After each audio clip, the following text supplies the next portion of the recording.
Veja, tem um Trump contra-revolucionário e antigolpista, providencial para os Estados Unidos e para o mundo, e que por isso é tão popular nesses dois ambientes.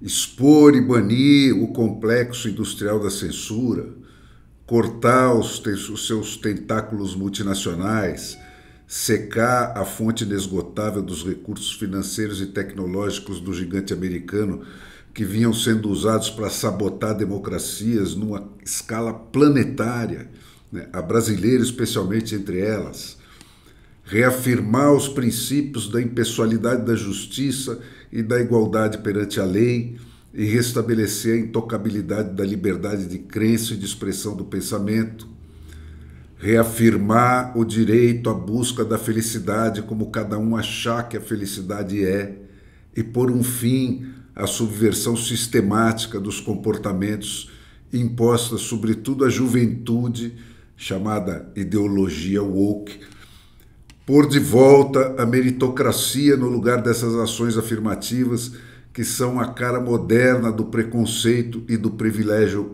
hereditário. Reduzir os impostos até o limite que os contribuintes anuírem em pagá-los, como queriam os colonos lá de Boston que acenderam a chama da Revolução Democrática lá em 1773 e do mesmo jeito que sonhou o nosso Tiradentes. Restabelecer a prevalência do acordado entre as partes sobre as regulamentações dos burocratas do Estado, dar combate sem tréguas à corrupção, observar estrita austeridade e prestação de contas nos gastos públicos. São essas causas que ele abraçou, que dizem respeito a todos e a cada um, não só dos cidadãos americanos que se cansaram de exigi-las de ouvidos surdos lá, mas de todos os cidadãos do mundo atingidos pelo tsunami autoritário dessas últimas décadas, né? E que apenas podem sonhar com essas coisas que explicam a enorme popularidade dele e definem o caráter contra-revolucionário da eleição de Donald Trump. Cada uma dessas ações repõe nos seus devidos lugares os fundamentos básicos da democracia moderna, nascida e criada nos Estados Unidos. E foi para fazer isso que ele foi eleito com toda a força necessária para fazê-lo. Mas esse não é o único Donald Trump. Eu já tratei aqui das minhas reservas quanto à política externa dele, em especial quanto às receitas para a Ucrânia e para o Oriente Médio. No momento, elas me parecem moralmente inaceitáveis. Mas, lá atrás, em 1987, lembrava ontem um editorial da Folha, Tony Schwartz escreveu e um Donald Trump quase 40 anos mais jovem assinou um livro chamado A Arte do Negócio. Ali ele explicava que a sua técnica é, aspas, tumultuar o ambiente e assustar ao máximo o rival com exigências absurdas para no final arrancar concessões. E acrescentava que, aspas de novo, a pior coisa que você pode fazer em uma negociação é parecer desesperado para fechá-la. Somadas essas duas coisas, gente, dá para inferir que a pior coisa que um rival pode fazer numa negociação com ele é acreditar no que o Donald Trump lhe diz. Assim, gente, eu mantenho aberta uma janela. O estadista vai fazer falta e o estrago até aqui já feito não vai sair barato para os Estados Unidos, mas eu torço para que quando ele abrir a carta reservada à Rússia nesse jogo, né, que vai dizer quanto exatamente vai custar essa paz para o povo agredido da Ucrânia, ele me surpreenda com qualquer coisa que desfaça a péssima impressão que me causa o que eu vejo por enquanto como imposições leoninas e covardes a quem não está em condições de se defender, que é coisa que jornalista que não é pelego de jeito nenhum tolera. Então, já temos dois Donald Trumps.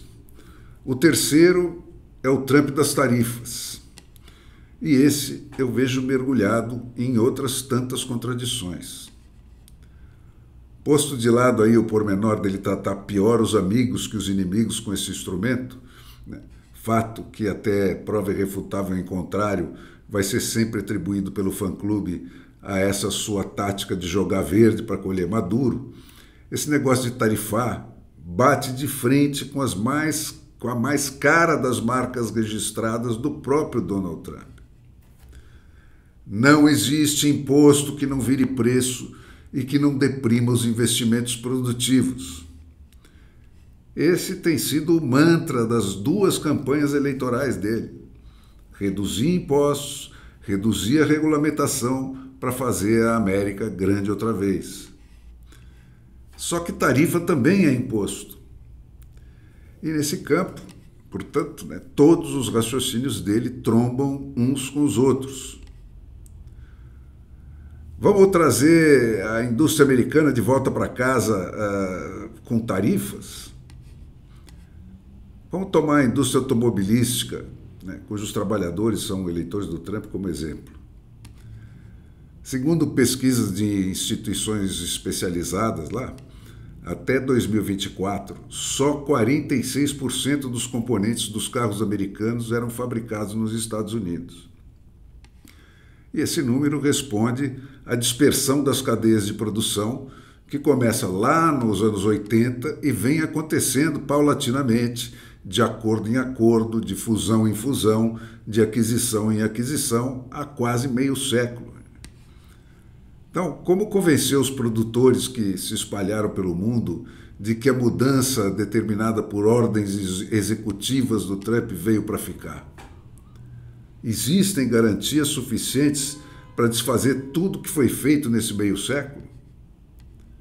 E a par de todos os outros, gente, essa história de tarifa envolve um problema insuperável de timing. Tarifas incentivam a nacionalização da produção, um processo que levaria décadas e custaria enormes investimentos.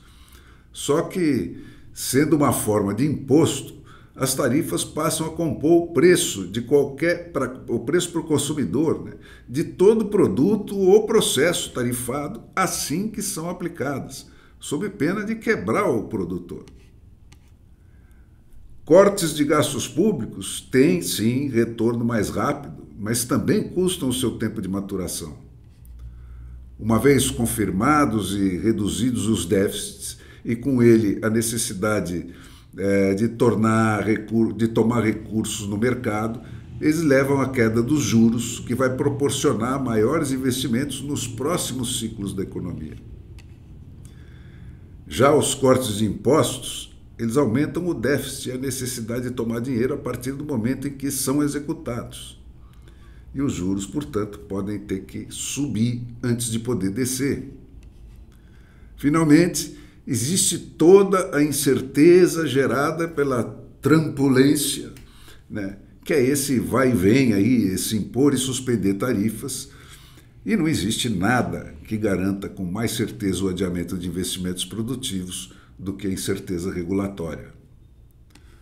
Portanto, gente, no caso do Trump está certo, e relevando-se os possíveis obstáculos legislativos e judiciários à consecução do plano dele, vai levar bastante mais tempo para que os frutos da proposta dele sejam colhidos num volume suficiente para fazer efeito sobre uma dívida pública que hoje já está beirando os 35 trilhões de dólares, do que faz crer esse esquema aí recalcitrante de plantio por ordens executivas.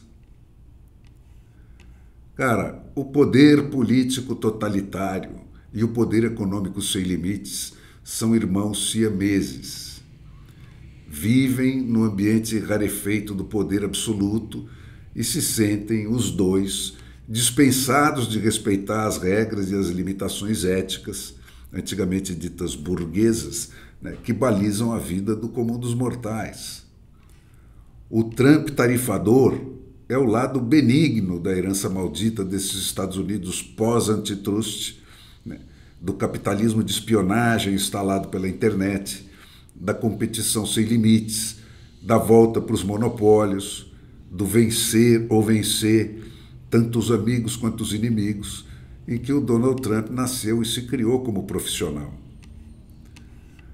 O chutador de cachorro morto é o lado maligno dessa mesma moléstia, que transpõe para as relações internacionais, sem nenhum tipo de filtro, o pior das práticas vigentes no topo desse capitalismo predatório, que ele demonstra ter assimilado orgânica e acriticamente. Smart people é uma expressão que ele repete a toda hora, se referindo a ele mesmo e à sua entourage. O Trump age amoralmente nesse campo porque nunca aprendeu e nem sabe fazer diferente. Ingenuamente, ele espera aplausos por essas espertezas que ele transpôs desse capitalismo predatório para as relações internacionais e que tem horrorizado o eleitor conservador e os aliados tradicionais dos Estados Unidos. E com isso, gente, ele está enchendo dos explosivos com que ela vai tratar de detoná-lo os paióis daquela esquerda que até ontem tinha no monopólio da amoralidade nas relações internacionais e na garantia do respeito aos limites éticos da democracia pelos seus oponentes, o seu maior trunfo. Cara, navegar é preciso, formular é preciso, viver de modo nenhum é reto e preciso, sobretudo no oceano da política. Os inimigos são muitos e são poderosos, e a luta vai ser pesada. O Donald Trump fará bem se ele parar de fornecer munição para essa gente.